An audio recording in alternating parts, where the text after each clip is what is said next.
In this video, we visit Estadio Centenario, the football stadium in Montevideo, Uruguay, and its football museum. Join us! Estadio Centenario was built between 1929 and 1930 to host the first FIFA World Cup, as well as to commemorate the centenary of Uruguay's first constitution.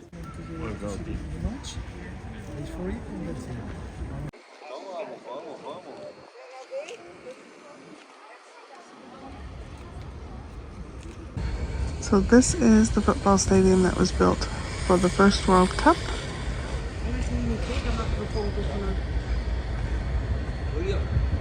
And of course our guide told us Uruguay has won more than once. They even won once in Brazil, which he said would not make Brazilians happy, and rightfully so. Our guide told us Uruguay has won 4 FIFA championships, although 2 were back before the actual World Cup. Before the World Cup, the winners of the Olympics were considered the champions. So Uruguay won twice that way, and they've won twice since the contemporary World Cup. And there's Suarez at the end. My very first World Cup that I ever watched when I moved to Scotland. Suarez bit a guy. Steve came home and was like, somebody bit someone. I said, oh, was it Suarez? Yeah, he's already bitten 2 other people. The stadium hosts a small but really interesting museum of football, particularly, obviously, of Uruguayan football. Now, I only watch World Cup football. I'm not a football fan. My sisters never watched any football, and we found this really interesting, so it's well worth seeing. And if you're a football fan, it's a must-do. Thanks so much for watching. Hope you enjoy it. So this mural points out Uruguay won in 1924, 28, 30, 1950. And our guide told us that the early ones, the first 2 were the Olympics, but FIFA recognized the Olympics because there wasn't a World Cup at the time.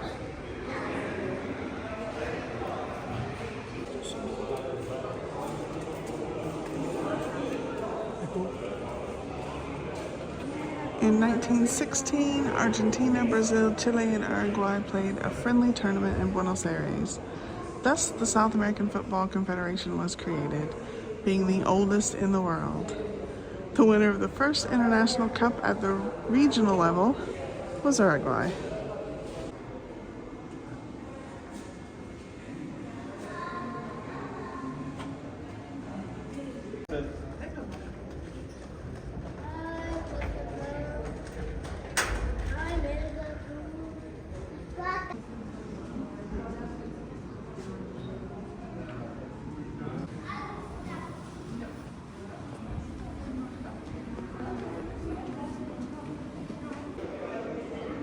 It's a photo from Amsterdam, 1928.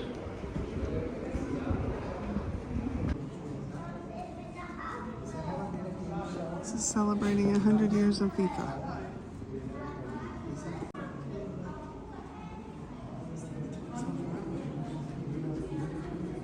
There are so many artifacts from old footballers.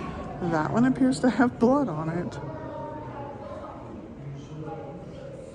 I don't read Spanish. My sister can read a bit, so she's kind of explaining some things to me. And I don't really know a lot about football.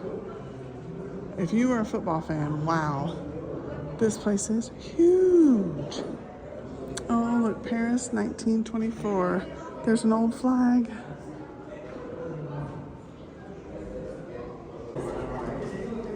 So the guy with the blood on his shirt, he was Olympic champion in 1924 and 28, and world champion 1930. Jose Andrade. But I know he was on it. So here's more from Amsterdam, 1928. It was the Olympic Games. That's them entering the field. That's them entering the field.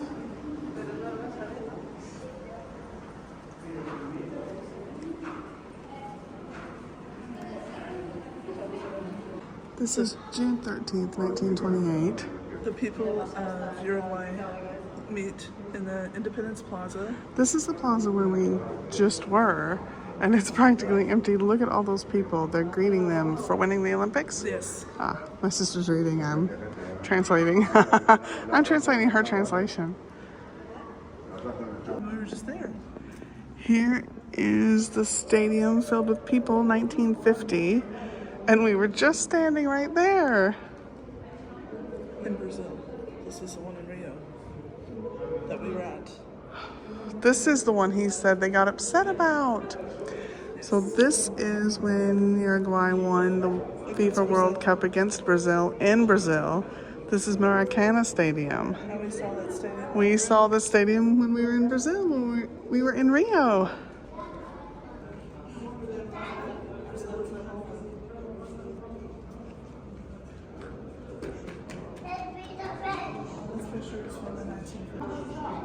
A photo from 1950 in Brazil.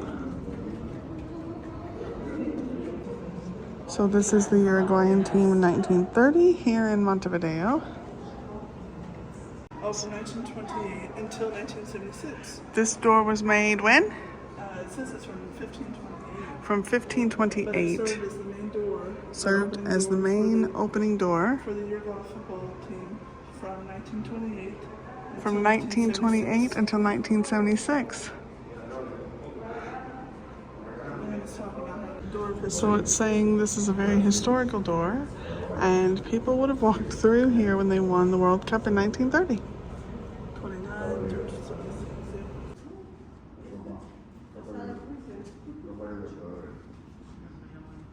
And that was in Montevideo, 1930. First world champion, Uruguay.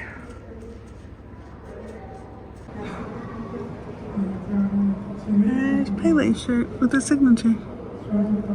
And Fava from 1958. Pele's is too. They're showing the whole progression. This shows the progression of the construction of the stadium.